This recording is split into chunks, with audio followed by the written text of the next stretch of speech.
Jeddah جا رہے ہیں تو آپ کو میقات سے گزرنا پڑے گا، تو اس صورت میں آپ احرام پہن لیں گھر سے، خوشبو بھی لگا لیں، لیکن احرام کی نیت نہیں کریں گے۔ آپ بورڈنگ کرواتے ہیں، آپ جا کر انتظار گاہ میں بیٹھ گئے ہیں، جہاز میں بیٹھ گئے ہیں، جہاز ٹیک آف کر لے، ہموار ہو جائے، کیونکہ بعض اوقات اڑنے کے بعد بھی واپس آ جاتے، کوئی مسئلہ ہوتا ہے، اور آپ نے احرام کی نیت کر لی تو پھنس گئے۔ ہموار ہو گیا جہاز، اس کے بعد بھی جب ابتدائی پانی وانی ریفریشمنٹ صرف ہوتا ہے وہ بھی استعمال کر لیں،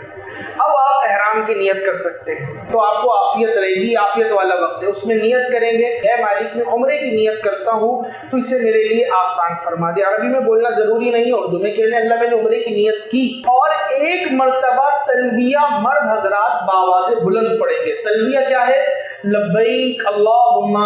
لبیک، لبیک لا شریک لک لبیک، ان الحمد والنعمت لک والملک لا شریک لک، یہ ایک بار کہنا لازم ہے، لازم ہے، لازم ہے۔ جہاز ٹیک آف کر گیا، کھانے میں لگ گئے، نیت کا اتا پتہ نہیں، کوہ یلملم گزر گیا،